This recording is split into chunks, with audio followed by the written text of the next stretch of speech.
My own father put drugs in my drink every night. I was only 14 when I discovered the real reason. The camera he hid in the closet was just the beginning of my nightmare. Good morning, my dear friends. What a blessing to chat with you today. Let me properly introduce myself. My name is Gertrude Wilson, but everyone here in Springfield calls me Grandma Gertie. I'm 78 years old and thankful for every day. I was born in Cedar Falls, but I've been living in this welcoming little town in Missouri for almost 5 decades now. Today, I live a peaceful life. I wake up early before the sun rises.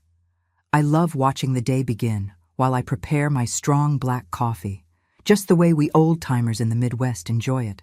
My house is simple, but it's my little haven. I have a small garden in the back where I grow my herbs and spices, basil, rosemary, sage, and thyme, which not only flavor my cooking, but also keep the bad energies away. On Tuesday and Thursday mornings, I attend the knitting group at the senior center. I started a little project there that makes me very proud. We, the knitting grandmas, make blankets, caps, and booties for the children at the county hospital. Seeing those little eyes light up when they receive something made with so much love. There's no money in the world that can buy that feeling, my dears. I began this volunteer work after I lost my Augustus, my husband, 7 years ago. It was a way to keep my mind and heart occupied. At first, I could barely hold the knitting needles because my hands trembled so much from nervousness. But gradually, each little stitch I made was like mending the tears in my own soul. My daughter Bernice lives 2 blocks away with my son-in-law and my 3 grandchildren. They come over for Sunday dinner, and that's when I make my special beef stew with cornbread that you can only find in these parts. Little Anita, my 8-year-old granddaughter, always says she wants to learn all of Grandma's kitchen secrets.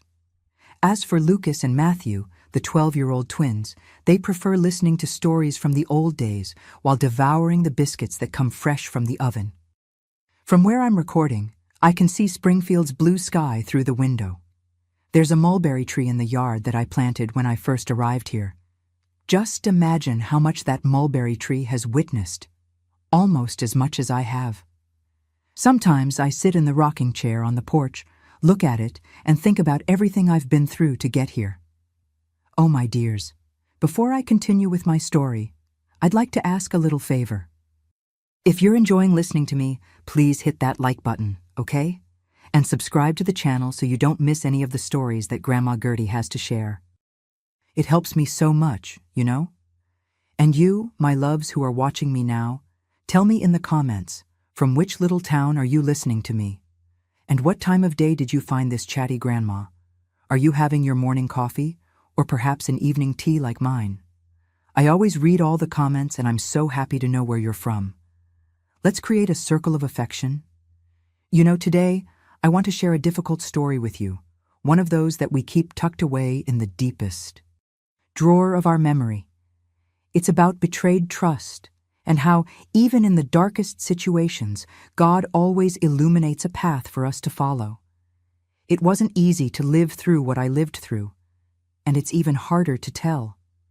But if my experience can help someone who's going through something similar, then it's worth stirring up these old memories. I'm going to tell you about a very painful time in my life, when I was just a girl and discovered that those who should protect us aren't always the ones who really protect us. It's a story about medicine that didn't heal, about a father who didn't care, and about how I found the strength to change my own story. I was born in Cedar Falls in a simple wooden house, the kind that creaks when the north wind blows strong. My father, Oliver Wilson, worked as an accountant at the only agricultural cooperative in town. He was a respected man, always in a suit and tie even on the hottest days, hair neatly combed with brilliantine. He had that kind of upright posture that made everyone think he was taller than he really was. He spoke little, but when he did, everyone stopped to listen. My mother, Eleanor, was a skilled seamstress. She made dresses for the society ladies of Cedar Falls and helped with the household budget through this work. She was a small woman with nimble hands and a sweet gaze, always with a pin in her mouth while adjusting some hem. Her scent was lavender and face powder, a mixture that even today, when I catch it by chance, transports me straight back to my childhood. We were 4 siblings. I was the youngest and the only girl, after 3 boys: Ted, the oldest, serious like our father; Claude, the middle one, always getting into trouble; and Jerry, who was only 3 years older than me, and my great protector in childhood. The house was always full of noise and movement, with those 3 boys running here and there, and me, tiny little thing, always trying to keep up. Our house was on Maple Street, a dirt road with houses side by side, all more or less alike.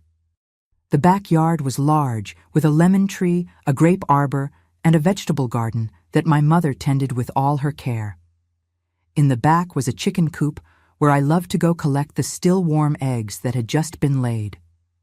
It was a joy when I found a hidden nest, full of eggs, and ran to show Mom as if I'd found treasure. We woke to the rooster's crow, even before the sun rose.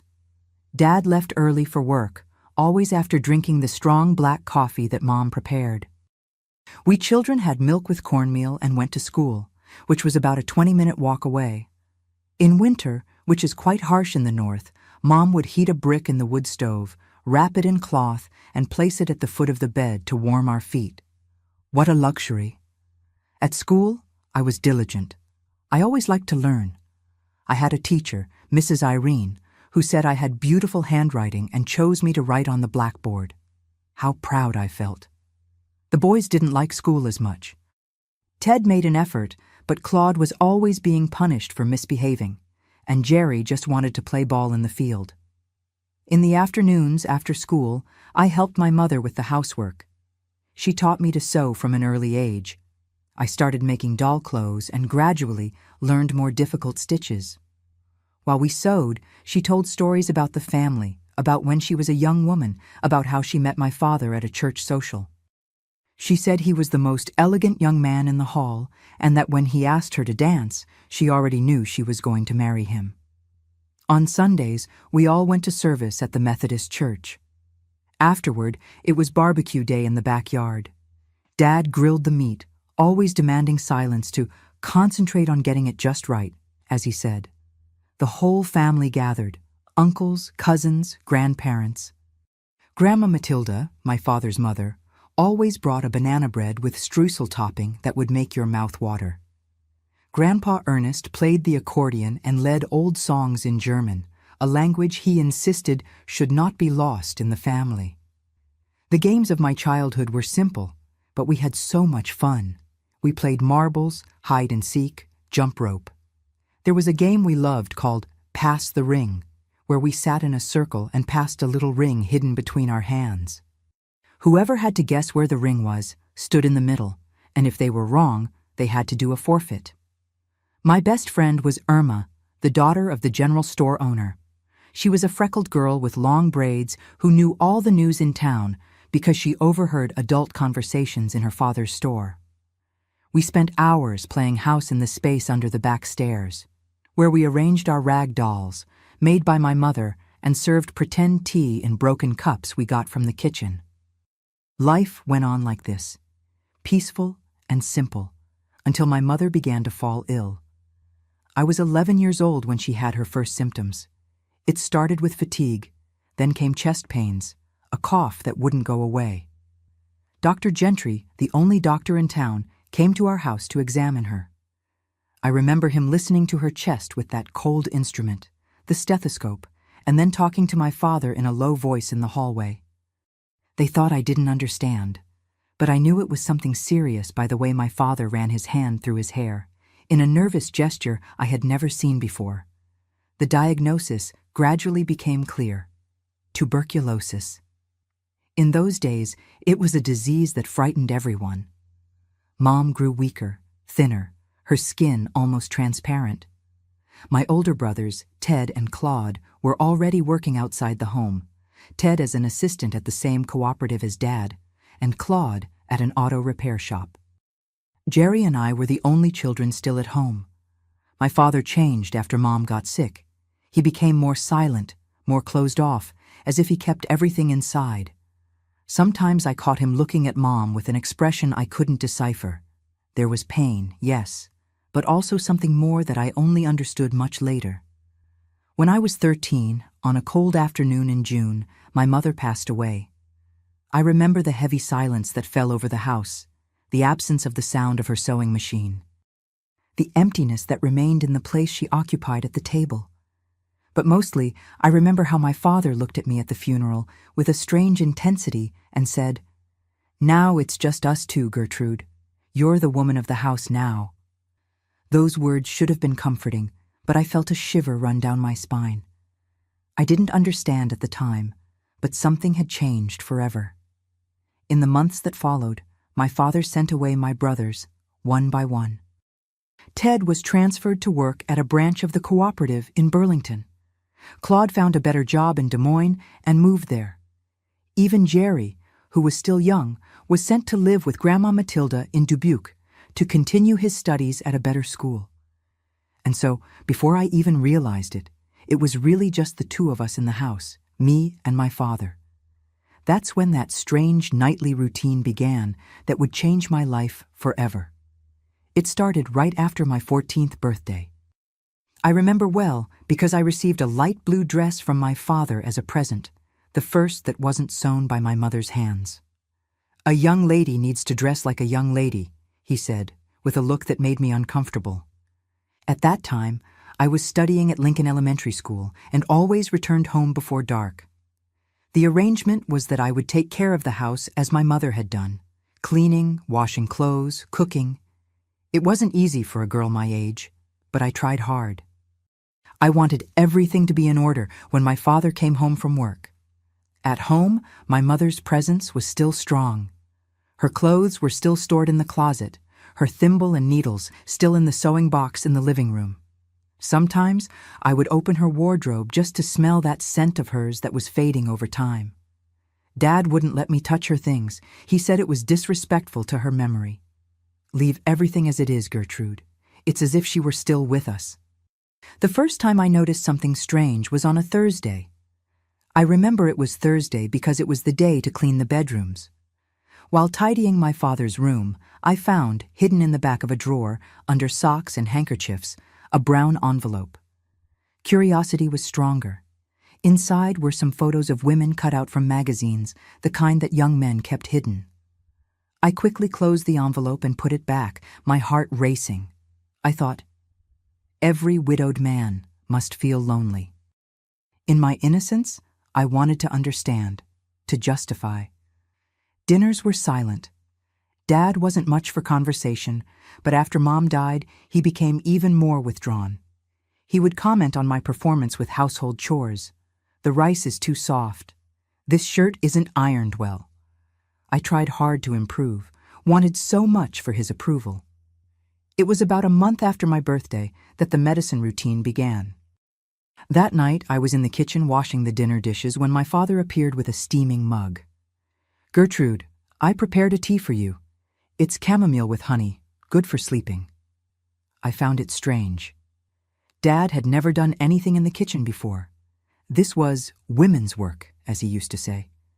But I accepted the tea, grateful for the gesture of affection that seemed so rare lately. "Drink it all," he insisted, standing there watching me. "It's good for your health. You have dark circles under your eyes. You need to sleep better."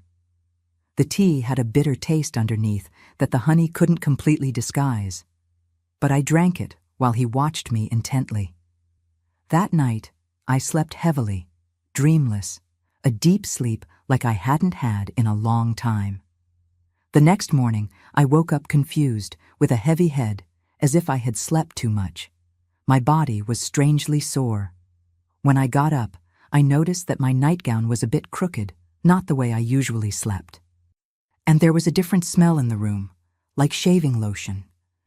I thought perhaps my father had come in to wake me up, but decided against it when he saw me sleeping so deeply. That tea became a daily routine. Every night before bed, Dad would appear with the steaming mug. "Your medicine to sleep well," he called it. And every morning I woke with that same strange sensation: heavy body, clouded mind, and small things out of place. One day it was my hairbrush that wasn't where I left it. Another day it was the window that I was sure I had closed, but found slightly open. I never mentioned anything to anyone at school. At first, I accepted it as fatherly care. After all, since Mom had died, who else would be concerned about my sleep? But inside me grew a bad feeling, a suspicion that I tried to push away. I began to notice that on days when I took the tea, Dad always stayed up late. I heard his footsteps in the hallway when I was already in bed. Irma, my childhood friend, began to notice changes in me. "Gertie, you're different, girl. You always seem tired, your mind elsewhere." I couldn't tell her. How could I explain something I didn't quite understand myself? One afternoon, coming back from school, I passed by the Central Pharmacy of Cedar Falls. In the window, I saw a poster that talked about sleeping medications, with a warning. "Do not administer without a doctor's prescription. May cause confusion, dizziness, and temporary amnesia." It was as if lightning had struck me. The description matched exactly what I felt every morning.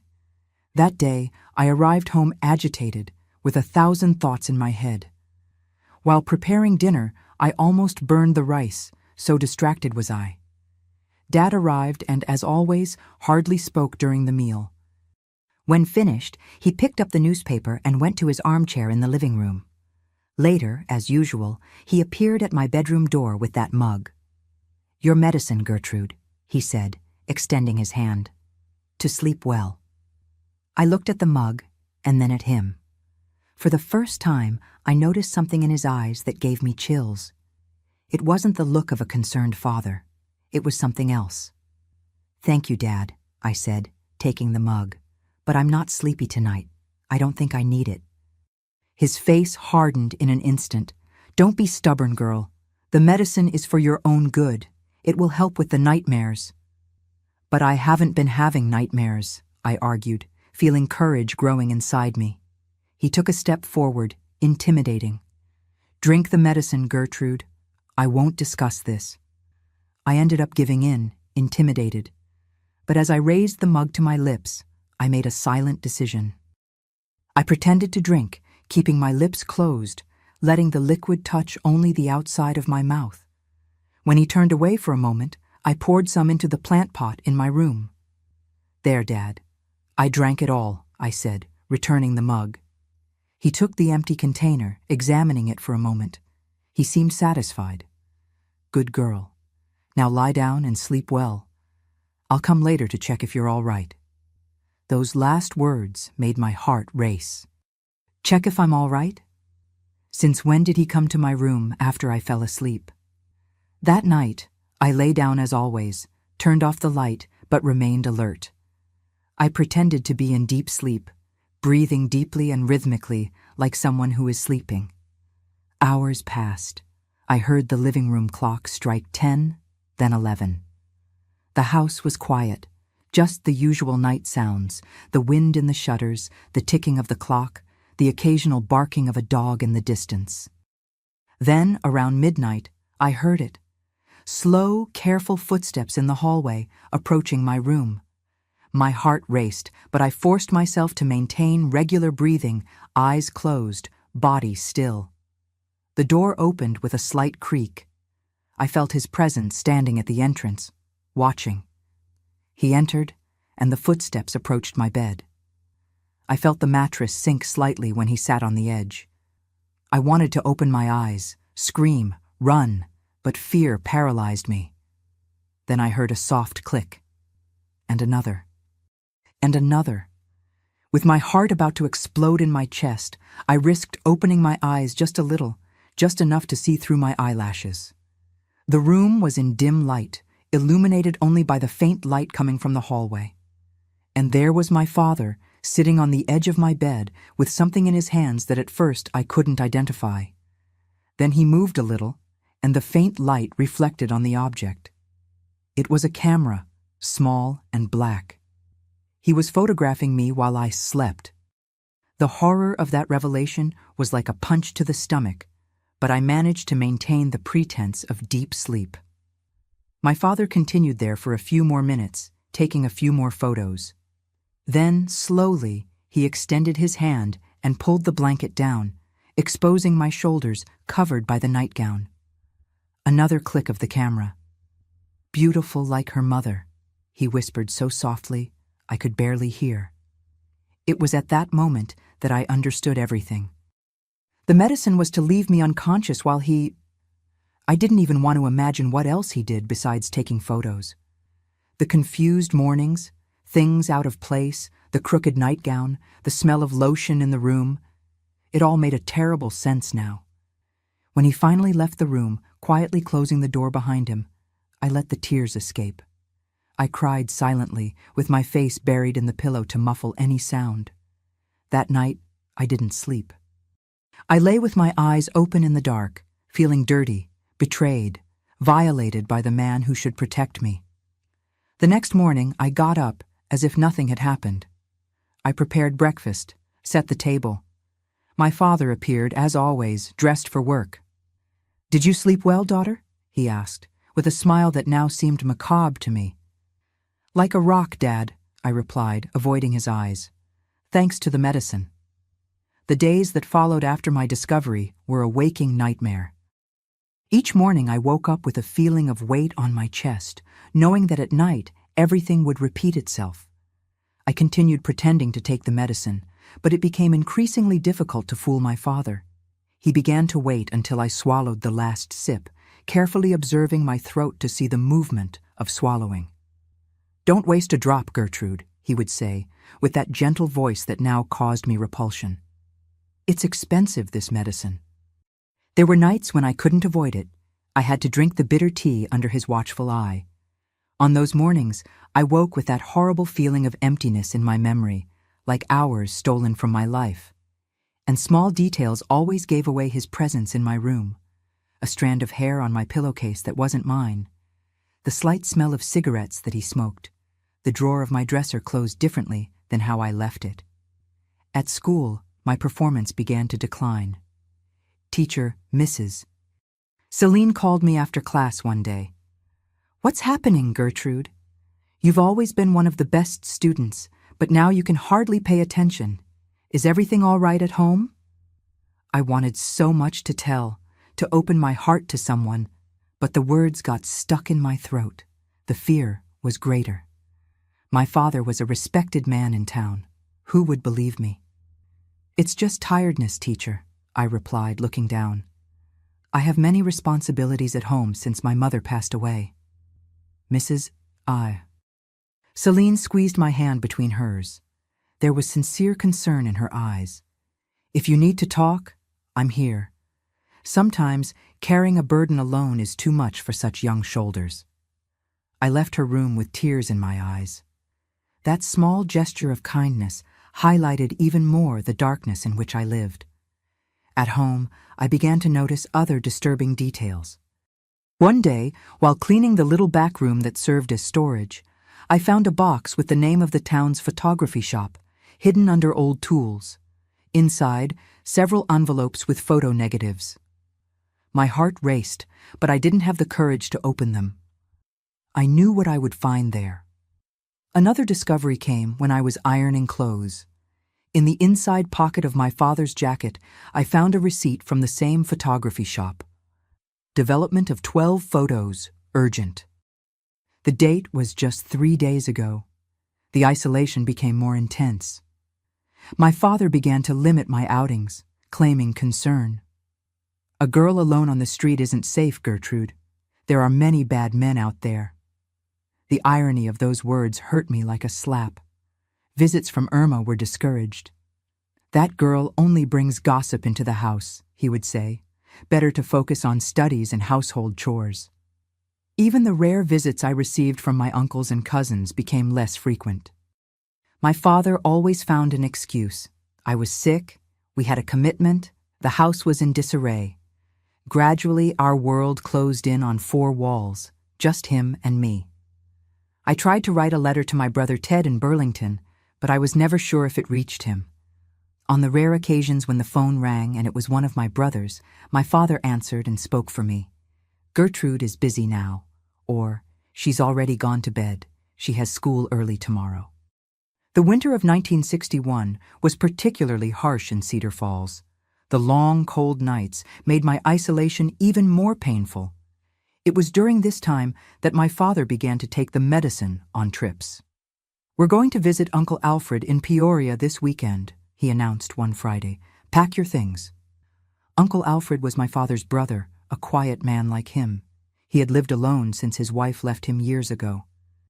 During the bus trip, I noticed that my father carried a small bottle in the inside pocket of his coat. "What is that, Dad?" I asked, feigning innocence. "Motion sickness medicine," he replied quickly. "The road is full of curves." That weekend, for the first time, the medicine ritual happened away from home. After dinner at Uncle Alfred's simple house, my father prepared the tea in the kitchen. To help the girls sleep after the tiring trip, he explained to his brother, who just nodded without asking questions.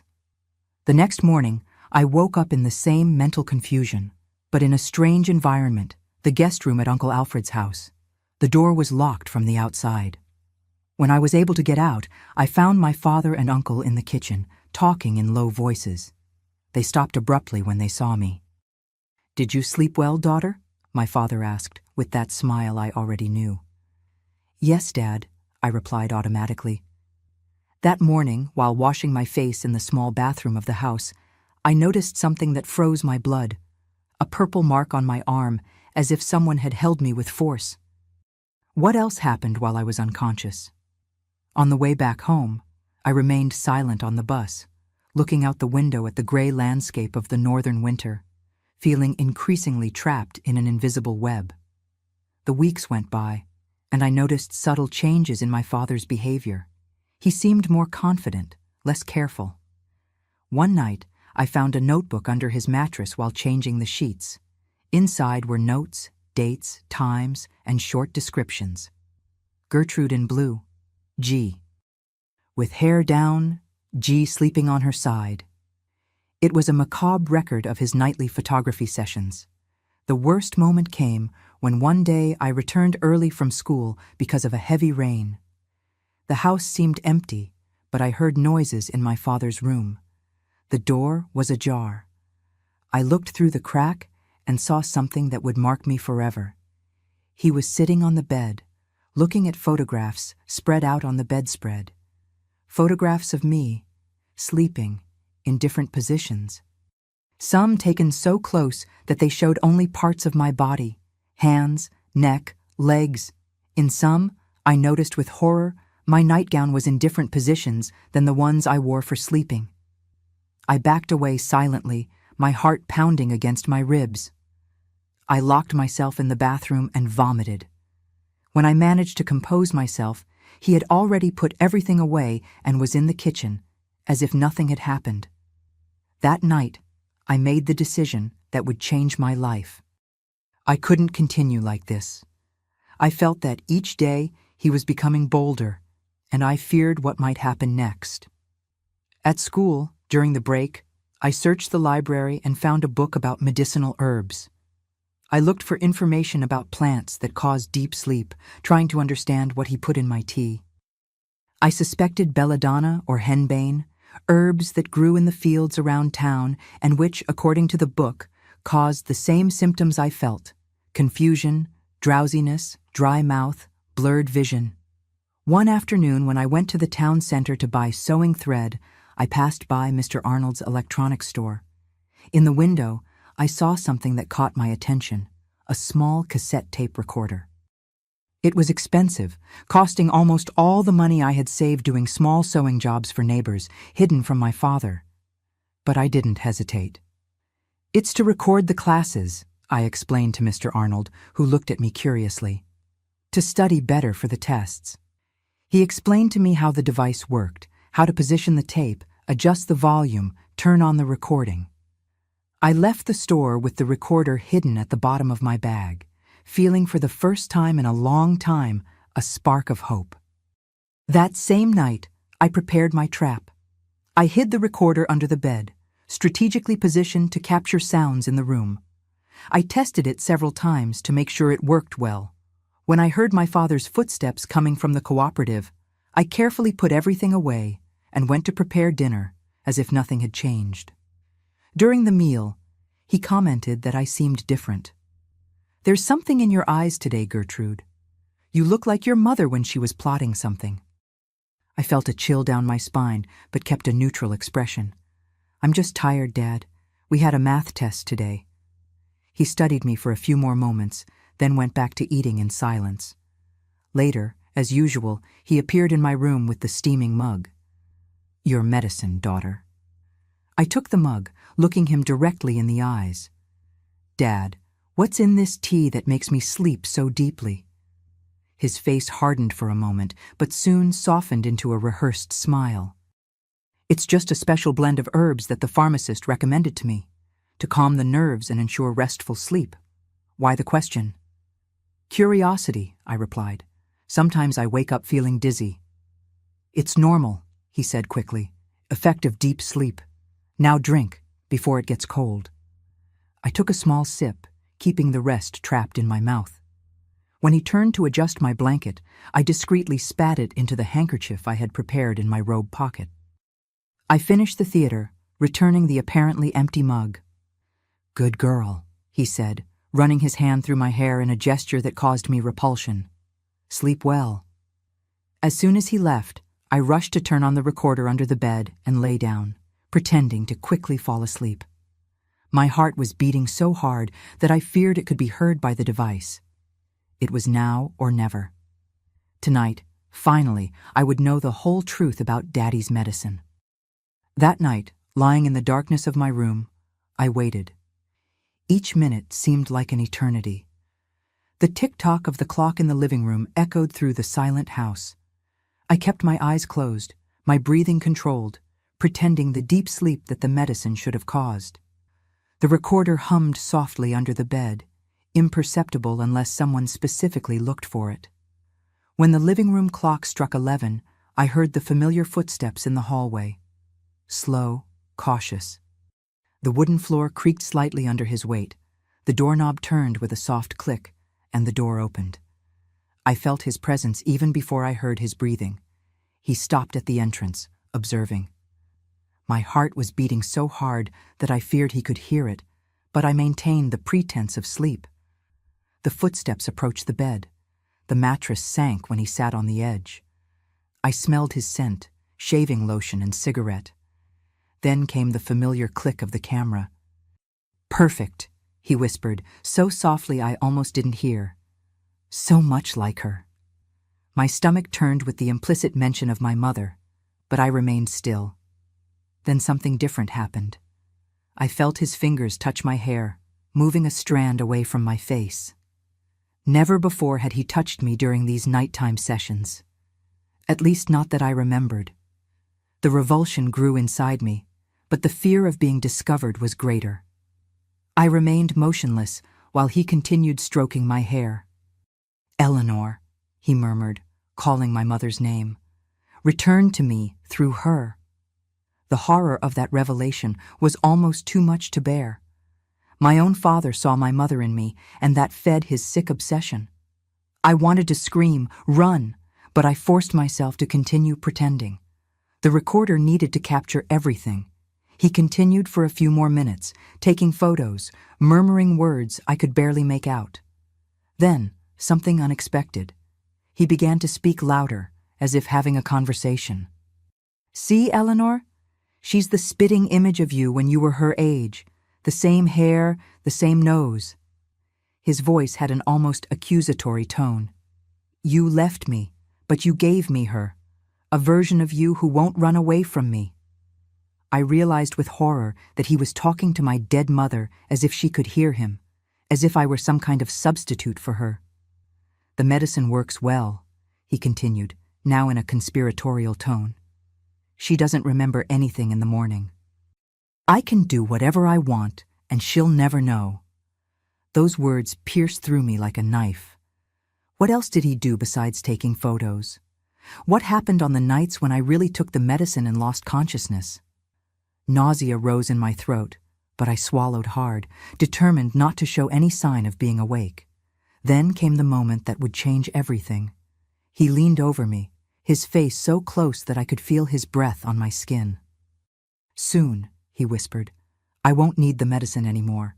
When you turn 15, I'm going to take you far away. Everything is already planned. A little house in Ottawa, away from curious eyes. There it will be just the two of us, forever. Ottawa. A small town. A few hours away. He was planning to kidnap me, to completely isolate me. My 15th birthday would be in less than 2 months. When he finally left the room, I remained motionless for a long time, afraid that he might return. When I was sure I was alone, I let the tears come, silent and bitter. I cried for the lost innocence, for the mother who wasn't there to protect me, for the distant brothers who had no idea what was happening. But it wasn't just despair I felt. A cold anger began to grow inside me. I would not be his prisoner. I would not be my mother's replacement. I decided that, whatever the price, I needed to escape before my 15th birthday. The next morning, I waited for him to leave for work and rushed to retrieve the recorder. With trembling hands, I rewound the tape and listened. There they were, recorded, all his words, the proof I needed. In the following days, I carefully elaborated my plan. I needed to act quickly, but with intelligence. My first attempt was to try to send a letter to Ted in Burlington, including a piece of the tape. I put the envelope in the mail during a school outing. A week went by, no response. That's when I discovered with horror that my father had begun to intercept my correspondence. I found the opened letter in his room, along with the piece of tape. My blood froze. He knew that I knew. That night, when he arrived, I noticed something different in his behavior. He was quieter than normal, watching my every move with vigilant eyes. "How was school today, Gertrude?" he asked while I served dinner. "Normal, Dad," I replied, trying to keep my voice steady. "You didn't talk to anyone about family matters?" His tone chilled me to the bone. "Of course not, Dad." He continued watching me across the table, his eyes never leaving my face. "You know what happens to girls who tell lies about their fathers, Gertrude?" I swallowed hard. "Nobody believes them," he continued, "and then they're sent to boarding schools far away where no one can hear their cries."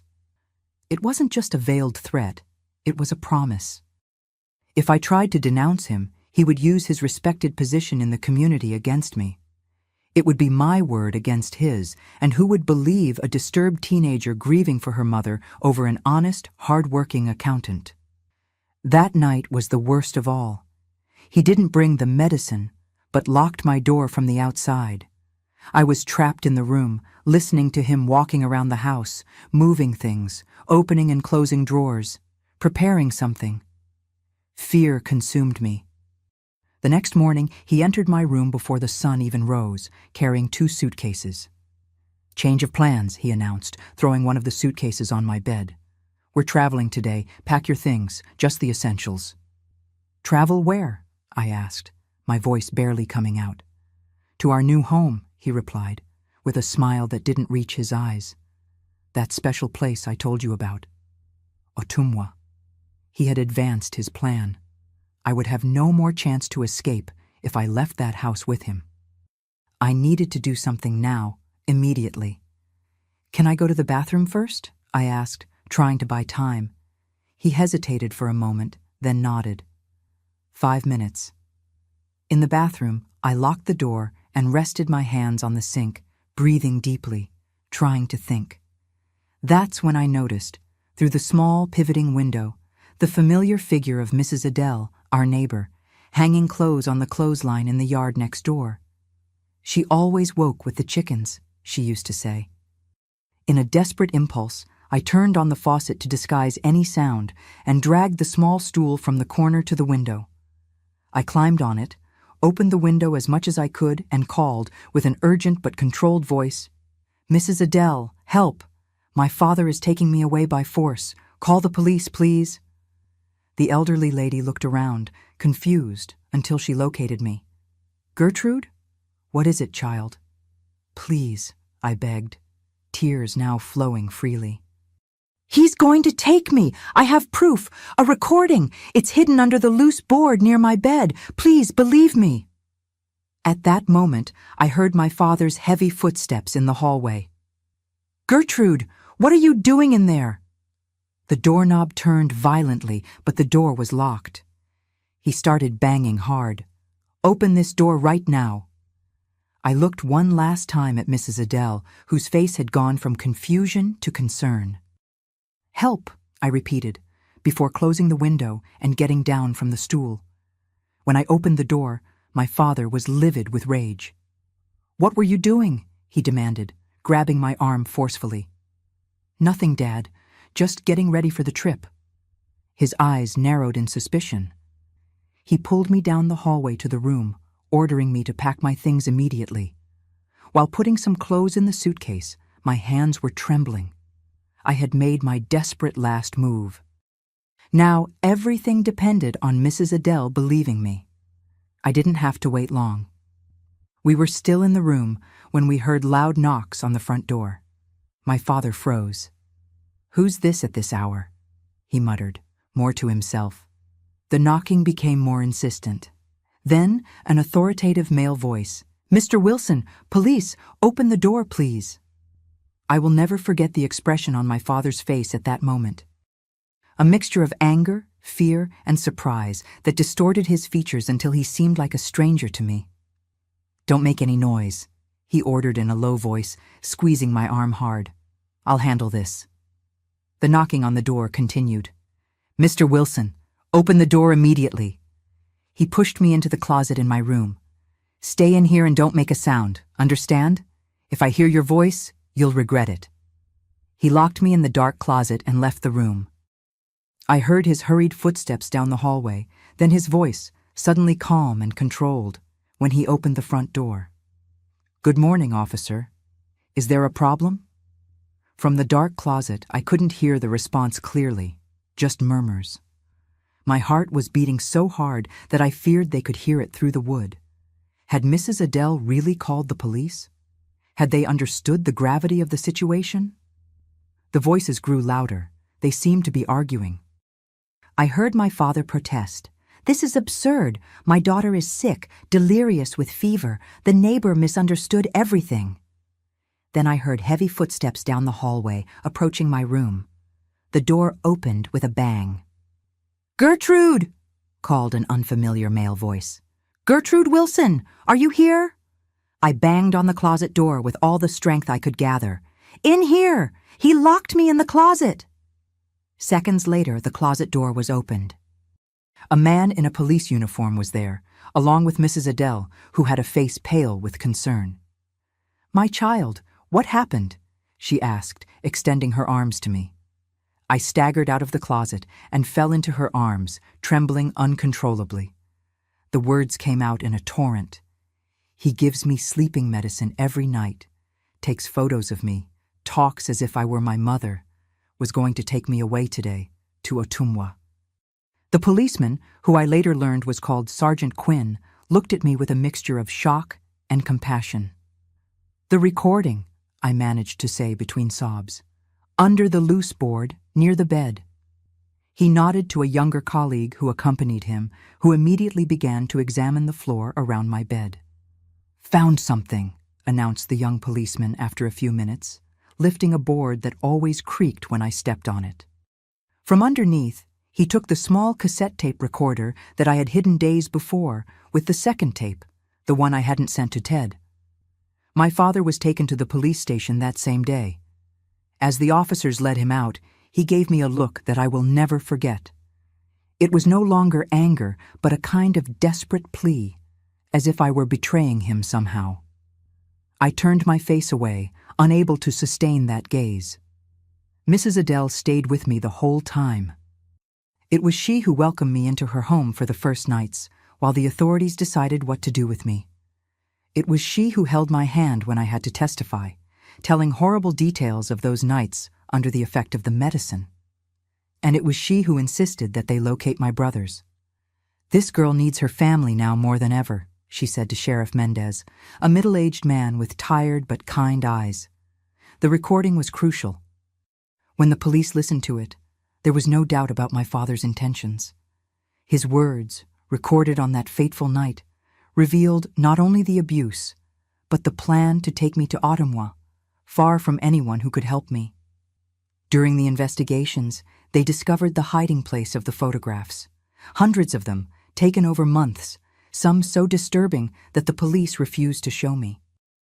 They also found the diary where he noted in detail his nightly sessions and bottles of what was later confirmed to be a potent sedative, which he obtained through a pharmacist in another town who didn't ask questions. The most shocking was discovering that some photos were of my mother, taken without her knowledge, years before. His obsession had come from far back.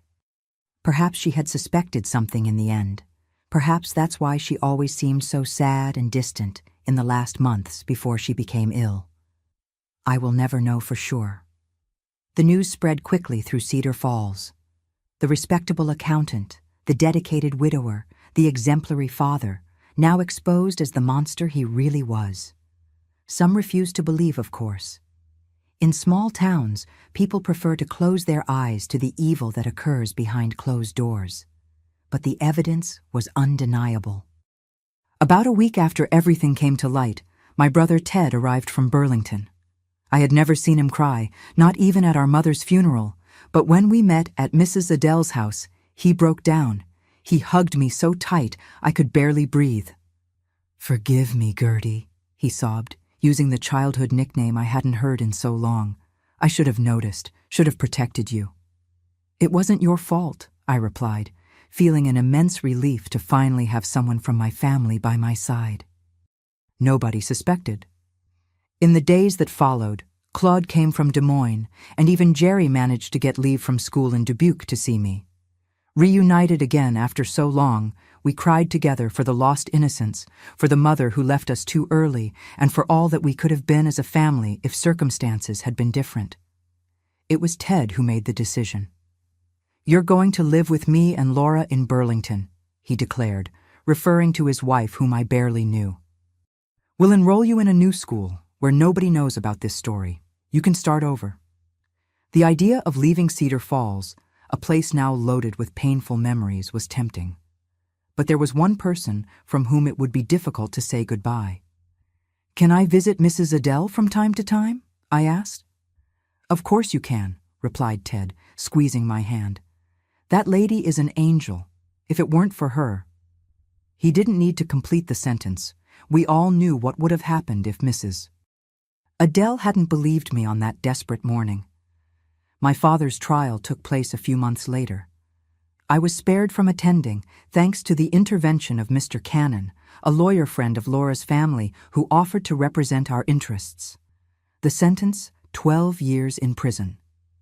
It seemed little for all the terror he caused me, but it was what the law allowed at the time. The move to Burlington happened 2 weeks after my rescue. I packed the little I wanted to take, mainly clothes and some books my mother had given me. I left behind everything that might remind me of those dark days. On the eve of departure, I went to say goodbye to Mrs. Adele. She received me in her cozy kitchen with real tea and homemade cookies. In that simple but welcoming environment, I could finally ask what had intrigued me from the beginning. "Why did you believe me that day?" Many people would have ignored it. She set down her cup and looked at me with those wise eyes that seemed to see beyond appearances. "My dear, when a child screams like that, from the depths of their soul, only a heart of stone wouldn't listen. But there's more." She hesitated, as if deciding whether she should continue. "I always suspected something was wrong in that house. I saw the way your father looked at you. It reminded me too much of the way my own uncle looked at me when I was your age." My eyes widened with the revelation. "You too." She nodded slowly. "But nobody believed me in those days. There was no one to help me. That's why, when I heard you asking for help, I knew it was true. And I swore I wouldn't let what happened to me happen to you." That night, I cried on her shoulder all the tears I had left, not just from pain, but also from gratitude. Amid so much horror, I had found an unexpected ally, someone who understood my pain because she carried similar scars. The next morning, I left for Burlington in Ted's car. As we left Cedar Falls behind, I looked out the car window and made a silent promise. One day, when the pain wasn't so fresh, I would use my experience to help other girls like me, other children who lived in silence their own private hell. In Burlington, I began my new life. Laura, my sister-in-law, was a kind and maternal woman, exactly what I needed at that moment. She didn't try to replace my mother, but offered the affection and guidance I lacked. Their house was modest but welcoming, with a small garden where I learned to cultivate flowers, a therapy that helped heal invisible wounds. The new school was a fresh start. Nobody knew my story, and I could just be Gertrude, the new girl, Accountant Ted's niece. Gradually, I made new friendships, immersed myself in studies, and began to dream of a future that, months before, had seemed impossible. The recording that saved my life was kept as evidence by the court, but its echo remained with me. It was that tape that taught me the power of one's own voice, even when whispered in the dark. It showed me that sometimes salvation comes from capturing the truth and not letting it escape, no matter how painful it may be. Today, looking out the window of my house in Springfield, seeing the mulberry tree that I planted almost 5 decades ago, it's hard to believe that the frightened girl from Cedar Falls and this 78-year-old grandma are the same person. Life has these turns, doesn't it? It breaks you into 1,000 pieces, and then, with patience and faith, rebuilds you in a different way, but perhaps even stronger. I stayed in Burlington with Ted and Laura until I turned 18. I finished my studies there, always with good grades. The sewing skills I learned from my mother helped me earn a little money doing small repairs and adjustments for the neighbors. Laura, who was a nurse at the county hospital, encouraged me to pursue a career in healthcare, but I had other plans. I wanted to work with children, understand their silent pains, their unspoken fears. Studying education, I became a teacher. My first class was kindergarten. Little children of 6, 7 years old, with those bright and curious eyes that filled me with hope for the future. Each smile from those little ones was a piece of my own childhood that I recovered. It was while teaching at an elementary school that I met Augustus. He was a carpenter, a widower, called to make repairs to the school desks. A quiet man with calloused hands and a gentle gaze. So different from my father that he was almost the complete opposite. At first, I confess, I was afraid of any male approach. The traumas of adolescence had left deep marks, but Augustus had the patience of a saint. He never pressured me, never demanded anything. We started with short conversations during class breaks while he repaired a door or a window. Then came walks in the city park, always in public places, where I felt safe. And later, visits to Ted and Laura's house, who approved of him immediately. "This man has light in his eyes, Gertie," Laura told me one day, "and see how he respects you." We married when I was 26, in a simple ceremony at the Methodist Church in Burlington. Claude came from Des Moines with his wife. Jerry was already married and living in Rochester. Mrs. Adele, already elderly but still lucid, came from Cedar Falls especially for the ceremony. It was she who adjusted my veil before entering the church, with tears in her eyes. "See, my child? After the storm always comes the calm." Our marriage was blessed with the birth of Bernice 2 years later.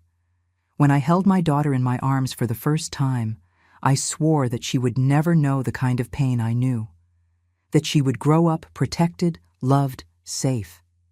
The move to Springfield happened in 1975. Augustus received an offer to work at a large carpentry shop in the city, with a better salary and the possibility of partnership in the future.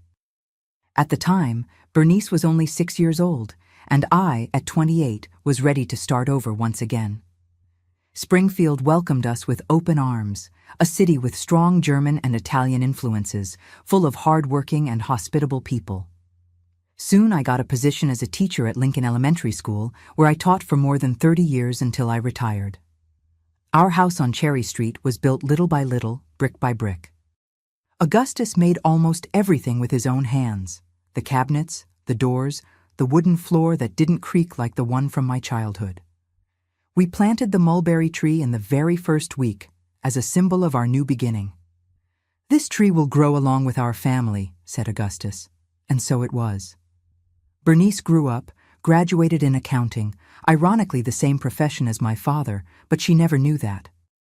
She met Richard in college, they married, and gave me 3 wonderful grandchildren who are the light of my days. The twins, Lucas and Matthew, were born first, and 3 years later came Anita, the little one who has the same eyes as my mother. I never told Bernice the whole truth about my childhood. She knows I lost my mother early, that I was raised for a while by my brother Ted, but the darker parts remained guarded. Perhaps one day, when she's older, I'll find the courage to share. For now, I prefer to protect her from these shadows. The years went by. Augustus and I grew old together, sharing the joy of seeing our daughter grow, form her own family, give us grandchildren.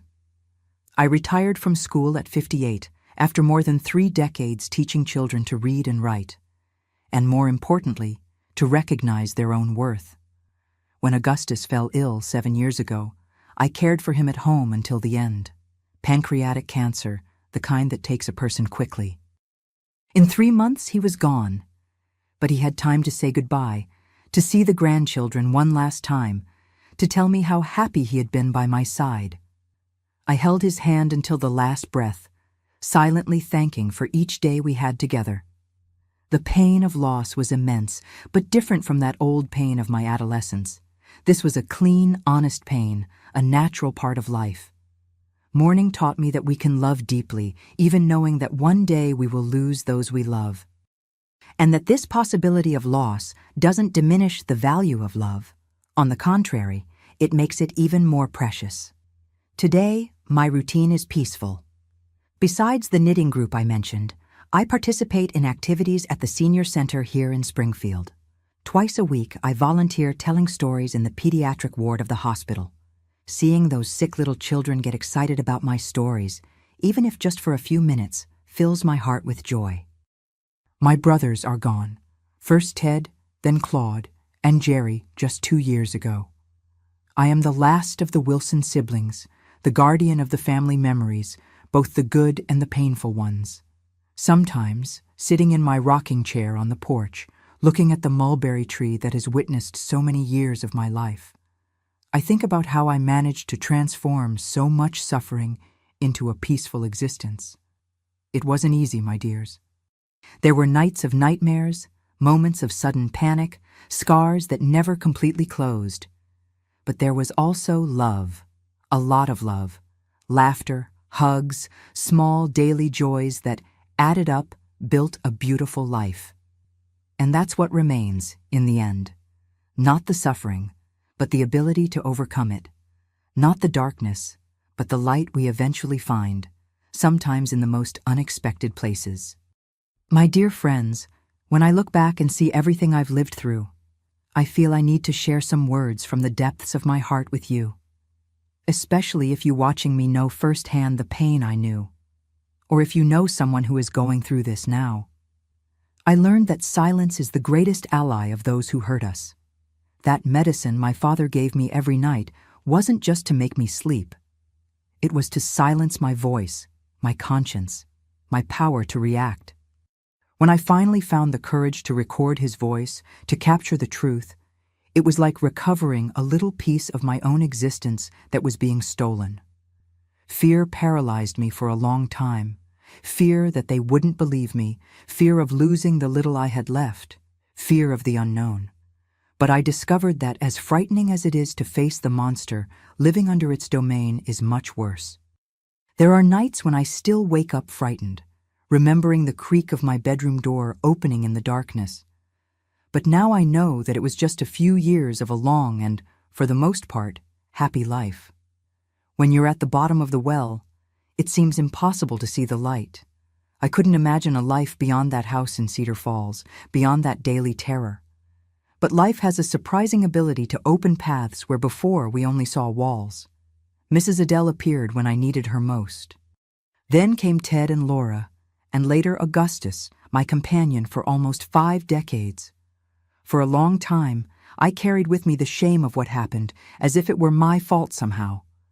It took me time to understand that the only person who should feel shame was him, never me. The guilt was never mine, nor is it yours if you are going through something similar. I also discovered that our greatest strength sometimes comes from the most unexpected places. In my case, it was a small cassette tape recorder bought with my savings from sewing jobs. It was that tape, that irrefutable evidence, that set me free. Sometimes all we need is a small tool. It could be a hidden diary, a message sent to someone trustworthy, a cry through the bathroom window as mine was. The nightmares don't end overnight. Even after I was free, even living with Ted and Laura in Burlington, the shadows haunted me for a long time. I had to learn to trust again, to sleep without fear, to believe that I deserved good things. It was a long journey, with advances and retreats. But each small step took me further from that dark room. What saved me, besides the help of those angels who crossed my path, was finding a greater purpose. As a teacher, I was able to protect and empower hundreds of children over the years. Each time I noticed signs of abuse in a student and was able to intervene, it was like rescuing a little piece of that girl I once was. I know that for those who are suffering now, these words may seem distant, almost impossible. But I want you to know, there is a way out. There are people who will believe you. There is a life, a beautiful life, waiting after the storm. And for you, my dear viewers who have followed me this far, who have shared this painful journey with me, I ask from the bottom of my heart, be attentive. Sometimes, a cry for help comes in a whisper, in a downcast look, in a subtle change of behavior. If a child or teenager around you shows signs that something is wrong, please believe them. Investigate. Ask. Be the Mrs. Adele in someone's life. And if you liked my story, if it touched your heart in some way, please hit that subscribe button and activate the bell. Your subscription to the channel isn't just a number. It's a sign that stories like mine need to be heard, that the silence needs to be broken. Also, leave a comment with the word courage, just so I know you've come this far with me. Do this now. Don't wait another minute. Because each person who hears these stories becomes a guardian against the silence that protects the aggressors.